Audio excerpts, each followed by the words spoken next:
welcome to the Evening News Bulletin, your trusted daily roundup of top headlines across Kenya and around the globe. I'm Soilia Maya, broadcasting from Nairobi, and here is what's making the news this Thursday of the 19th of June 2025, Buzz FM. We begin with breaking news from the heart of Nairobi, where tension continues to rise over police conduct during the recent protest.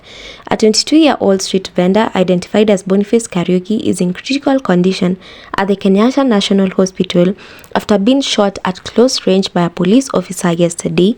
Eyewitnesses say Boniface was not part of the demonstration but was merely passing through the area, where a group of protesters had gathered to demand justice over the death of Albert Ojwang. Ojwang died under mysterious circumstances in police custody just days ago. His death has sparked national outrage over alleged extrajudicial killings and misconduct by law enforcement. In swift response, 2 police officers have been arrested, and the Deputy Inspector General Eliud Langat has stepped aside to allow for investigations. The Independent Policing Oversight Authority, IPOA, says a full inquiry is underway with findings expected in the coming days. Human rights organizations and civil society groups are calling for deeper police reforms, accountability, and an end to culture of impunity. In other news, Kenya this evening is reacting to the sudden death of controversial televangelist Gilbert Deya, who passed away early this morning in a tragic road accident in Siaya County. Deya was traveling from Bondo to Senge when his car collided with a lorry in heavy fog conditions, killing him and 2 others on the spot. He was 72 years old now.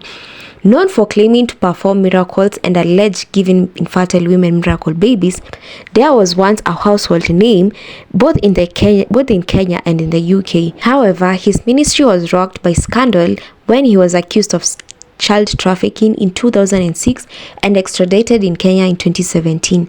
After years of litigation, Deya was acquitted in 2023 due to lack of sufficient evidence. Supporters are mourning a man of faith, while critics remember him as a fraud who misled vulnerable believers. Government spokesmen have confirmed that Deya will receive a private family burial later on this week. On to the business news. The Treasury Cabinet Secretary John Mbadi has unveiled the 2025-2026 national budget totaling to 4.2 trillion. The budget outlines the government's priorities over the next fiscal year, including infrastructure, healthcare, education, and debt servicing. While Mbadi assures Kenyans that there will be no direct taxes, the budget includes adjustment in fuel levies, digital service taxes, and excess duties on luxury items. Changes are expected to trickle down and affect the cost of living. According to the CS, the aim is to reduce the budget deficit from 5.7 to 4.6 GDP and improve revenue collection through the Kenya Revenue Authority digital tax system. At the same time, the Central Bank of Kenya has lowered the GDP growth forecast from 2025 from 5.4 to 5.2, citing global market fluctuations, a weakened in shillings, and a rise in fluctuations. However, in a bid to stimulate borrowing and local investments, the benchmark interest rate has reduced to 9.57%, a move welcomed by small and medium enterprises. Analysts have warned, however, that Kenya's rising public debt, currently at 10.2 trillion, remains a serious concern and may require more aggressive restructuring. A new report by the Access to Nutrition Initiative (ATNI) has revealed that nearly 90% of packaged food products in Kenya may soon require health warning labels. The analysis indicates that most of these products contain excessive level of sugar, salt, and saturated fats, posing significant health risk to the consumers. As a result, the health authorities are pushing for stricter food labeling regulations to inform the public and encourage healthier food choices. This initiative comes amid growing concerns over Kenyans' rising obesity rates. According to the public health experts, the country's adult obesity rate has tripled since the year 2000, driven by changing diets, urban lifestyles, and increased consumption on ultra-processed foods. The proposed labels will function similarly to tobacco warnings, clearly indicating when a product exceeds safe nutritional thresholds.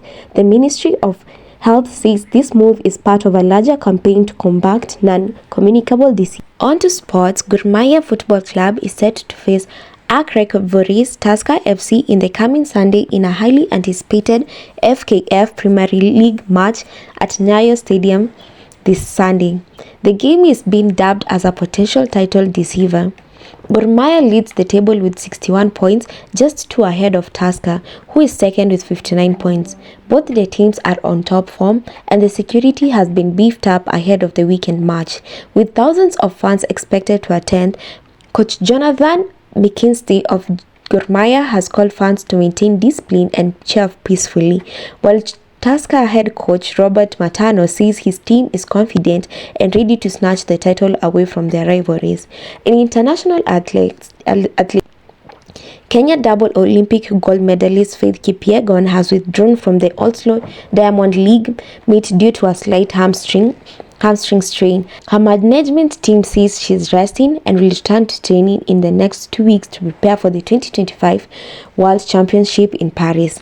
Kenyans are also celebrating the young javelin star Sheila Chebet, who broke her personal best during the African Championship in Cameroon earlier this week, finishing in second and bringing home silver.